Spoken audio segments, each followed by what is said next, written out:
Oi, meus queridos amigos, meus queridos irmãos, uma boa tarde para todos. Que Deus os abençoe, abençoe seus lares, suas vidas.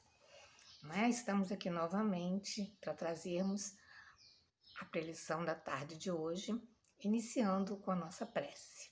Então eu peço que todos se concentrem, aliviem seus corações, se sintam leves, fechem os olhos e me sigam na oração.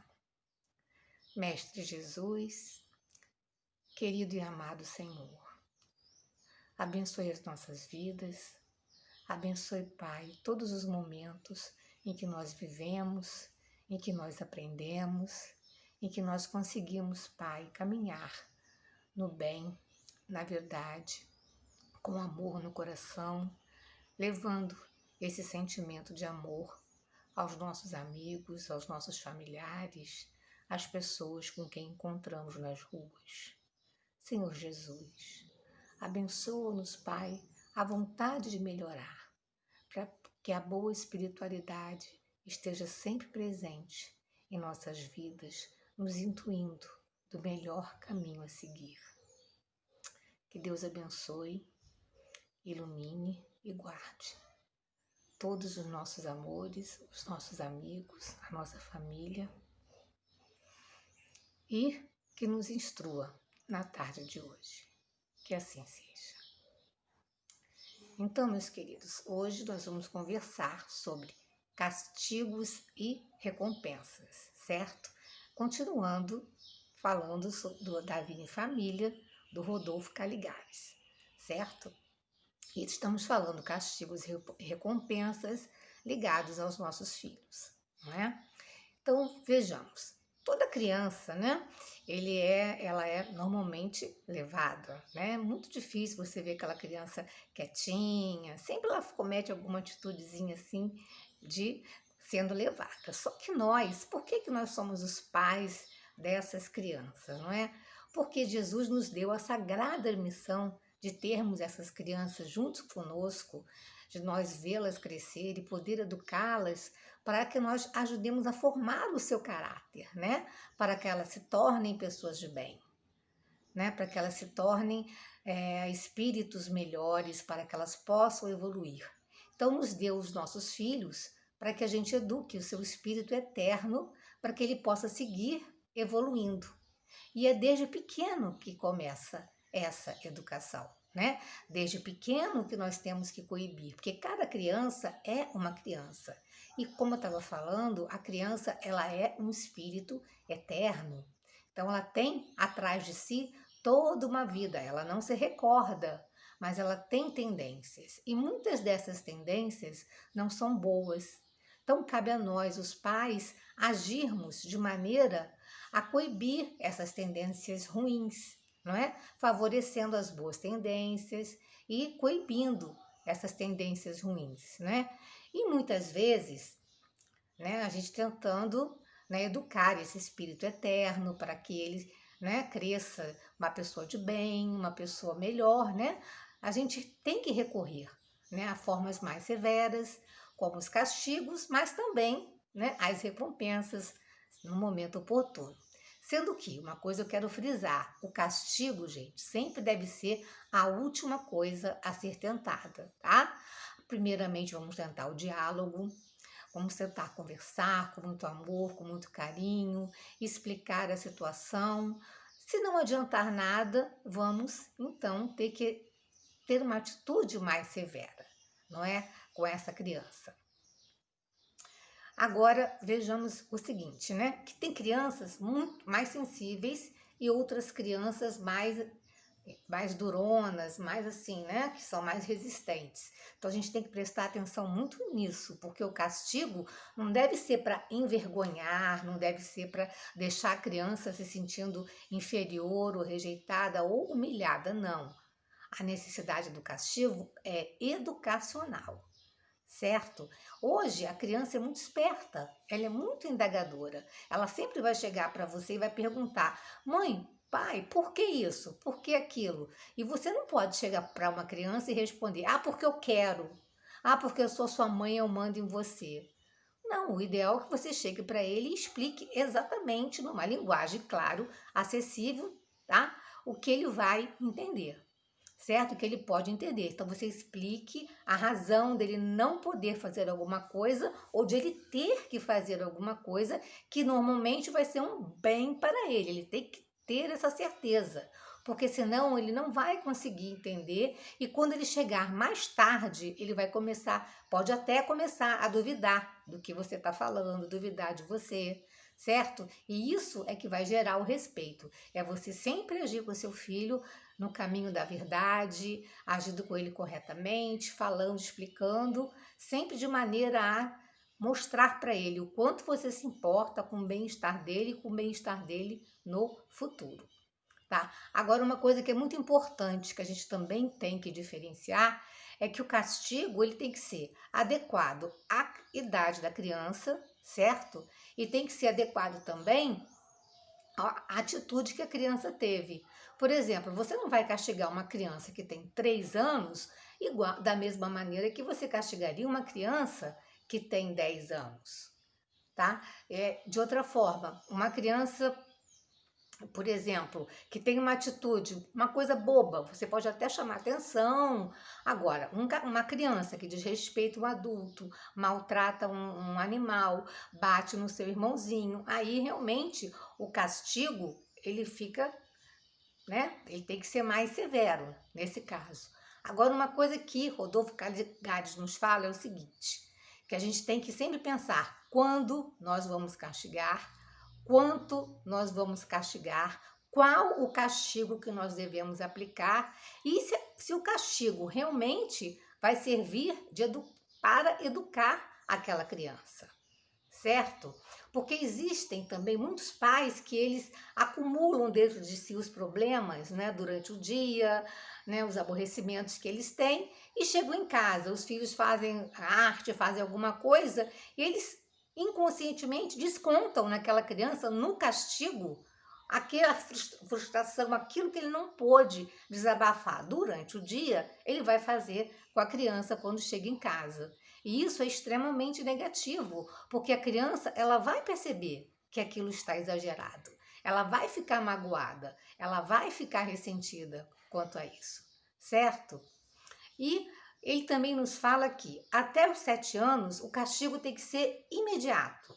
Por quê? Porque a criança ela precisa entender causa e efeito. Ela teve uma atitude, tá? Aquela atitude gerou um efeito. Então ela vai ter que sofrer alguma coisa devido àquela atitude errônea que ela tomou. Mas vejam bem, sujou, vamos limpar. Brincou, fez bagunça, agora vamos recolher os brinquedos e vamos guardar. Quebrou, vamos ver se a gente consegue consertar. Não está dando jeito, ela não está fazendo, então ela vai ficar impedida, tá? Naquele momento de continuar com as suas brincadeiras. Vamos guardar os brinquedos, mais tarde ela vai brincar. Agora a gente tem que pensar o seguinte, esses castigos, eles não podem ser muito longos, porque a criança também não entende, não guarda aquilo. E também depois que esse castigo passar, o pai tem que tratar a criança normalmente, com muito amor e com muito carinho, porque o castigo, lembrando, é para educar. Tá certo? Não é para a criança se sentir rejeitada, não é para a criança se sentir mal ou inferior ao irmãozinho ou ao coleguinha, certo? É para sua educação, educação do seu espírito eterno. Estou repetindo, tá certo? Então, no caso da adolescência, por exemplo. Na adolescência é uma fase muito mais delicada da criança, do jovem, não é? Porque o jovem chega naquela fase com muitos hormônios, muita coisa assim. Então, e ele já entende tudo, tudo. O ideal é o quê? O ideal é que o pai, a mãe se tornem amigos do filho.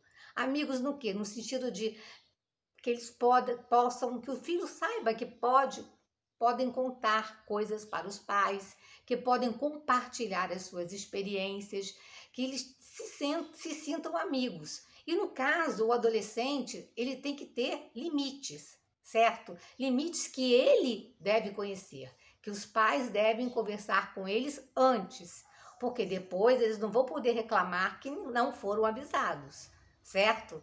Então, se eles cometerem uma atitude que eles sabiam que existia limites para eles tomarem, que eles ultrapassaram aqueles limites, eles vão perder alguns privilégios que eles tinham. Eu vou dar um exemplo assim clássico que a gente sempre faz. O filho mata a aula, né? Sem motivo nenhum, mata a aula, mata uma, mata duas. Então, chegou no final de semana, ele quer ir no futebol, ele quer ir no passeio, ele vai pegar aquela aula, o que foi dado, e vai ficar estudando aquela aula que ele perdeu.